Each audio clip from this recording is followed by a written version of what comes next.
Hello everyone, welcome back to my YouTube channel. So this particular video is going to be the start of the series of analytical reasoning, which is one of the very critical sections for any entrance exam. Right, किसी के लिए भी कोई तैयारी कर रहा है, for someone is preparing for CUET, it's the season of CUET going on. Right, your exam is going to commence very soon. For anyone who is preparing for law entrance exams, for other law entrance exams, for ALET, for CLAT, ये तो करना ही करना topic analytical reasoning. CLAT का भरोसा नहीं है. 2025 के paper में it asked one question, one whole passage rather, right, which should not have been asked, right? It was a part of critical reasoning only. So one seating arrangement question was asked, right? So it's very unpredictable, so we need to prepare this topic. This video is going to pertain to calendars, a very very critical topic, and लोगों को कभी कभार समझ में नहीं आता, but I'm going to decode it for you today. Initially, like, people find it very very difficult, but ये difficult होता नहीं. This is one of the most easiest topics of all, right? So let's start with this particular video. Yeah. So calendars में कुछ चीज़ें हम ध्यान रखेंगे, ठीक है. मतलब बहुत सारी चीज़ें होती हैं, बहुत सारे कॉन्सेप्ट्स होते हैं जो हमें ध्यान रखने चाहिए इसके लिए, है ना. और आज मैं इसको आपके लिए समझाने वाली हूँ, ठीक है. तो पहले हम देखते हैं क्या टाइप्स ऑफ क्वेश्चंस कौन से आते हैं कैलेंडर्स में जो तुम्हारे एग्जाम के लिए बहुत रेलिवेंट है. या So let's see the type of questions first. So first question is type बता देती हूँ. Let's suppose यार आज की डेट हमारी क्या है. What is the today's date? Today is 24th of April. Fine.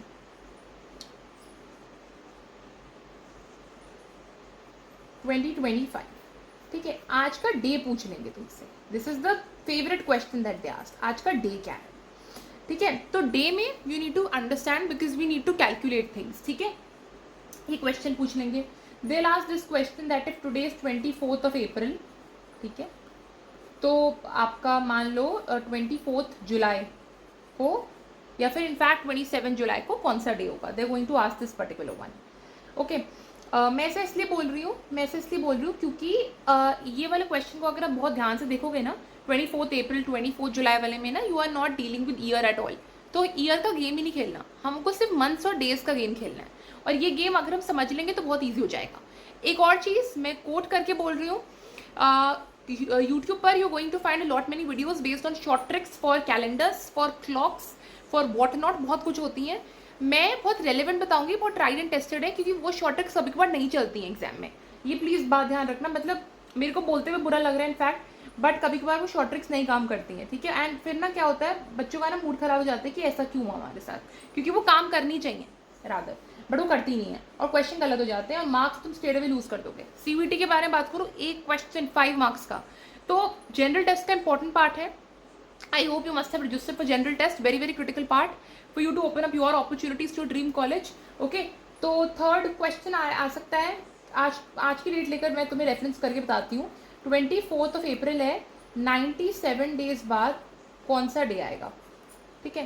Calculate कहाँ में, अब काउंट ही नहीं करने लग जाएंगे 1 2 3 4 5 like that, but rather there are some things that we need to keep in mind which will help us to solve it quickly. Question number 4 type हो सकता है कि यार सेंचुरी ईयर्स से रिलेटेड क्वेश्चंस आते हैं, इसको थोड़ा सा ध्यान से we are going to deal with because century years के people are confused about, so we do it, no worries. Fifth kind of question is about repetition. So questions can come that let's suppose 2015 का है year, है ना, 2015 है और ये particular year का calendar कौन सी ईयर में रिपीट होगा. मान लो 2021 में रिपीट होगा, 2023 में रिपीट होगा. Of course it depends, so question पर डिपेंड करता है. बट मेजरली अगर तुम ये वाली चीज़ें देखोगे ना, तो यू आर गोइंग टू सी कि रेपिटेशन वाले क्वेश्चंस भी आते हैं, चाहे वो लीप ईयर और नॉन लीप ईयर. तो टॉपिक की शुरुआत करने से पहले ना, पहले एक चीज़ें मैं आपको कुछ एक्सप्लेन कर देती हूँ, ठीक है. तो सबसे पहले ना we going to take 1 year. अच्छा, अब यार तुम अगर ईयर के बारे में बात करते हो ना, तो ईयर में you going to see that there are 365 days. Correct? Am I right और रॉन्ग? तो 365 days are there in 1 year. अब ना ईयर के बारे में बात कर रही हूँ ना, अभी मैं सिर्फ ले रही हूँ नॉन लीप ईयर. अच्छा, ये कुछ लोगों को चीज़ नहीं पता. There would be lot many people who would be from different backgrounds, who would be from जिनका अच्छा नहीं होता एनालिटिकल रीजनिंग, जिनका अच्छा होता है, बहुत तरीके के लोग होते हैं ऑफकोर्स. एंड में ये वीडियो सबके लिए है, ठीक है, one stop solution for everything. Okay. Leap year में you are going to have 366 days. Okay, why is it so? Because you know ना that the month February it actually changes everything. February ऐसा क्यों बोल रही हूँ? Because February में usually have 28 days, but because it's a leap year, you're going to have 29 days in case of a February. ठीक है, you're going to have 29 days in February. ठीक है, ये चीज आपको ध्यान रखनी है। दूसरा हम कॉन्सेप्ट के बारे में बात करेंगे, एक मंथ में कितने वीक्स होते हैं। ये मैं बहुत सिंपल बता रही हूँ आपको। रफली 4 वीक्स होते हैं, प्लस कुछ 2 या से 3 ऑड डेज होते होंगे। अब ऑड डेज का मतलब क्या है ये मैं बताती हूँ। ऑड डेज मतलब बचे हुए दिन। बचे हुए दिन का मतलब होता है like let's suppose if I से देयर आर 15 डेज, 15 डेज में मेरे को बताओ वीक्स कितने होंगे। तो यू आर गोइंग टू से यार सिंपली 2 हफ्ते होते हैं, है ना, 2 weeks plus 1 day you have, ठीक है, क्योंकि 14 डेज होते हैं, 2 से 7 14, क्योंकि एक वीक में 7 डेज होते हैं, तो प्लस 1 डे, सो ये 1 ऑड डे होता है। ठीक है, ऑड का मतलब ये नहीं होता, बच्चों को यहाँ पे भी कंफ्यूजन आता है कि ऑड डे मतलब सिर्फ 1 3 5 7 9 like that 11 and all. No, odd day basically means the remaining days. ठीक है, तो रिमेनिंग डेज को ऑड डे से रिप्रेजेंट करते हैं। कूल, ओके, तो ये चीज हो गई खत्म। अब ना कुछ चीजें मैं आपको दिखाती हूँ। जैसे फॉर एग्जाम्पल मैं बात करूँ ना, आपके पास ये 365 days there in a non leap year. You need to understand how many weeks are there in a year and how many odd days are there in a year. ये चीज help करेगा। ठीक है, अब जैसे फॉर एग्जाम्पल मैं बात करूंगी कि यार 7 से डिवाइड कर दो। मैं ऐसा क्यों बोल रही हूँ, क्योंकि एक वीक में 7 दिन होते हैं, तो मैं 7 के सेट्स बनाऊंगी एंड वो सेट्स बनाकर मैं देखूंगी कि यार कितने सेट्स बन रहे हैं, इसका मतलब कितने वीक्स बनेंगे। Have you understood my point? तो you have 35, 7 2s are 14. So this clearly shows you're going to have 52 weeks and you're going to have 1 odd day in case of a non-leap year. समझ में आया? 52 weeks क्यों? क्योंकि तुम्हारा question 52 है। इसको लोग क्वेश्चन बोलते हैं, क्वेश्चन बोलते हैं, question is the correct pronunciation. Okay, 52 weeks, ठीक है, मिल गया, plus 1 odd day because 1 is the reminder. जब भी हम डिविजन्स करेंगे ना, जो रिमाइंडर आएगा ना, that is going to be the remaining day और the odd day. I hope you have understood this. Now I'm going to take the scenario of a leap year. 366 है हमारे पास, I'm going to divide it by 7. Division सबको आती होगी, maths की भी videos I'm going to put very soon, no worries.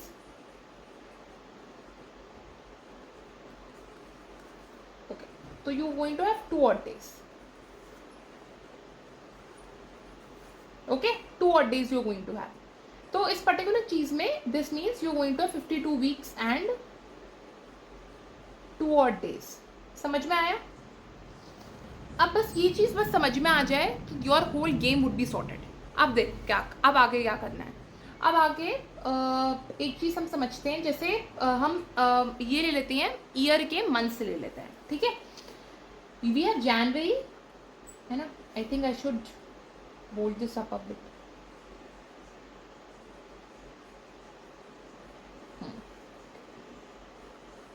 January, February, March, April, May, June, July, August, September, October, November, December। 12 हमने ले लिए मंथ्स जो हमारे पास होते हैं। अब इसमें क्या लिखोगे, इसके नंबर ऑफ डेज लिखो। ठीक है, ये हर क्वेश्चन में करना है, हाथ इस पर अच्छे से जमा लो क्वेश्चंस प्रैक्टिस करके, कि जब भी एग्जाम में एमसीक्यू आएगा तो डिफिकल्टी नहीं होगी। ये मैं ट्राइड एंड टेस्टेड चीज बता रही हूँ, कुछ इसमें नहीं है। क्वेश्चन नेट से आराम से उठा लो, यू विल गेट, और I will bring practice sessions for you. January में you going to have 31 days. February में I am right now considering it is a non leap year, so it is going to have 28 days. March में 31 days, then you have 30 days, you have 31 days, you have 30 days. In the season of July, you have 31, you have 31, you have 30, you have 31, you have 30, and then you have 31 again. अब हम क्या करेंगे, अब हम odd days को निकालना start करेंगे। Okay, तो फॉर एग्जाम्पल 31 है ना, 31 डेज है हमारे पास। मैं सेट्स निकालना स्टार्ट करूंगी जो 7 से डिविजिबल है। ओके, तो I am going to divide the number 31 by 7। Okay, once I'm going to divide 31 by 7, I'm going to get 3 as the remainder. I'll show you. बहुत सिंपल मैथ्स है ये, जो क्वेश्चंस प्रैक्टिस करोगे तो you will get the hack of it, don't worry. 3 is going to be the reminder. This means 3 odd days. Okay, तो इसका मतलब if I talk about the month of July, I am going to have 3 odd days. Similarly for the month which has 30 days like April, November and all, you're going to see if you divide it by 7, you're going to get 2 odd days. ठीक है। February जो 28 है, तुमने उसको 7 से divide करा, you are going to get no odd days, क्योंकि 7 4 28 पूरा डिविजिबल है, तो उसमें ऑड डेज है ही नहीं। इसका मतलब 4 पूरे वीक्स है in the month of February, if I am talking about a non leap year. However अगर मैं लीप ईयर को उठा लूँ, जब फेब्रुवरी में 29 डेज होते हैं, and I am going to divided by 7, I am going to get 1 as the reminder, this means I am going to have 1 odd days. इसका मतलब 4 पूरे वीक्स होंगे, 1 ऑड डे होंगे, इफ यू अंडरस्टूड दिस। ठीक है। अब कुछ चीजें हम समझने की कोशिश करते हैं डिटेल में।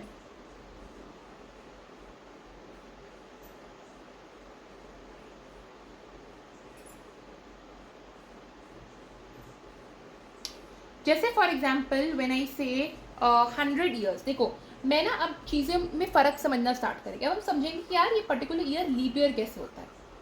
यार लीप ईयर तब होता है जब वो पर्टिकुलर, अगर तुम उसको 4 से डिवाइड करोगे ना, तो you are going to get the reminder as 0, that is going to be a leap year. अब ना एक और चीज़ आती है concept which is century year. Century year का मतलब होता है कि जिस पर्टिकुलर ईयर के लास्ट में 2 जीरोज होते हैं, that would be a century year. For example मैं ईयर उठा लेती हूँ, let's suppose I am taking 100 AD, ठीक है, 100 AD ले लिया। यहाँ पर कंफ्यूजन होता है, इसलिए मैं AD BC लेकर कर रही हूँ। AD का मतलब होता है, for anyone who is confused about it, it is a very important terminology that comes up in GK. GK में लाइक हिस्ट्री का पार्ट है, जीके का तो ऑफकोर्स पार्ट नहीं, but when you read passages, when you read things, you will gate AD BC most commonly while reading historical passages. AD का मतलब होता है आफ्टर डेथ, मतलब after death of Christ, right, Jesus Christ. And BC का मतलब होता है आपका बिफोर क्राइस्ट, मतलब क्राइस्ट के पैदा होने से पहले। क्योंकि हिस्ट्री में we did not have the date procedure, so we have used the terminologies AD and BC to determine the dates there in history और हिस्टोरिकल टाइमलाइन। तो 100 AD मैंने ले लिया, मतलब 100 years after the death of Jesus Christ. This is a century year. It has 2 zeros. Is it divisible by 4? Yes. 4 25s will give you 100. But is it a leap year? No. We should understand this. How? Particular century year के बारे में बात करूँ, if this particular century year is divisible by 400, then only it is going to be a leap year. Otherwise, it is not going to be a leap year. Understand this thing. Understand this thing very carefully. आप देखो, कोई भी मैं non leap year कोई भी leap year उठा लेती हूँ, सेंचुरी ईयर, उसको 400 से अगर वो डिवाइड होगा, then only it is going to be leap year. If it is just divisible by 4, it is not going to be a leap year at all. मैं दोबारा बोल रही हूँ, कोई भी मैंने नंबर ले लिया है सेंचुरी ईयर, है ना, उसको मैं अगर मेरे को चेक करना है कि वो लीप ईयर है, I am going to divided bye 400 remember. तो अगर फॉर एग्जाम्पल मान लो आई हैव गॉट 800 AD, ठीक है, 800 years after the death of Christ. Is it a leap year or not? Yes, it's a leap year because it's completely divisible by 400. Not by 4, but 400. 4 से तो है ही, but you need to check it by 400. ये concept clear है? अब ना कुछ चीज़ें आती हैं which are very very relevant. I'm just going to show you. इनको याद कर लेना, either याद कर लेना. मैं I won't suggest calculating over there in your examination center. Learning this up prior will actually give you an edge because you would need more time for solving other questions. अब देखो, 100 years में you are going to have 5 odd days. 200 years में you are going to have 3 odd days. 300 years में you are going to have 1 odd day. And 400 years में you are going to have 0 odd days. And जो भी 4 के multiples है ना, whether it is 800, factors नहीं multiples बोल रही हूँ, 800, 1200, 1600, 2000 years. Remember years. I'm not talking about year, but years. Years के केस में you are going to get 0 odd days only. अब मैम ये बताओ आपने कैलकुलेशन कैसे करी और ये हमारा कहाँ यूज आएगा? जब मैं क्वेश्चंस करवाऊंगी you will get the hack of it, but you need to understand the calculation पहले, थोड़ा सा क्लियर हो जाएगा उससे।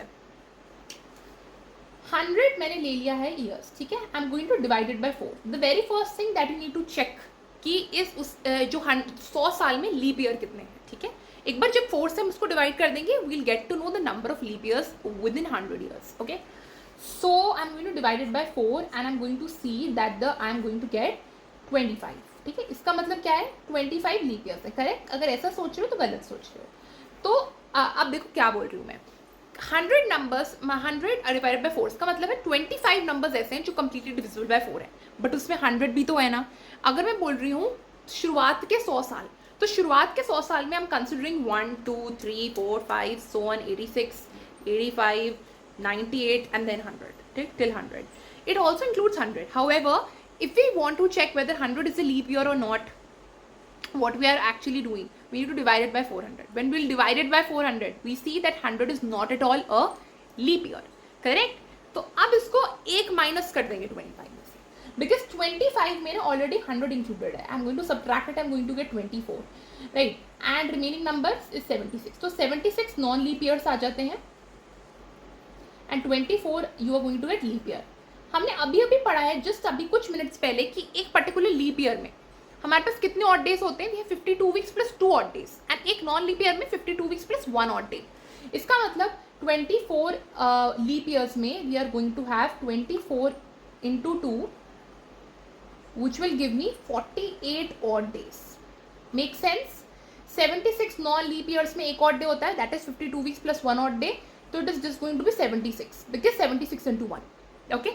अब क्या करना है, I'm going to divide it. 76 add it पहले, तो plus 48, what am I going to get? I'm going to get 124 odd days. अब फर्दर यार मैं इन ऑड डेज को ना 7 से डिवाइड करूंगी. 7 से further I am dividing. I am going to get 7 1 is 7, 8 is 56, 7 is 49. So 7 is 49 और 49 carry लगेगी तो 5 हो जाएगा. तो ये तुम्हारा हो गया quotient. Reminder is going to be 5. Therefore, in your 100 years, you are going to have 5 odd days, and this is how the calculation goes on. ठीक है? So for continuing with this, I would suggest watch the next part.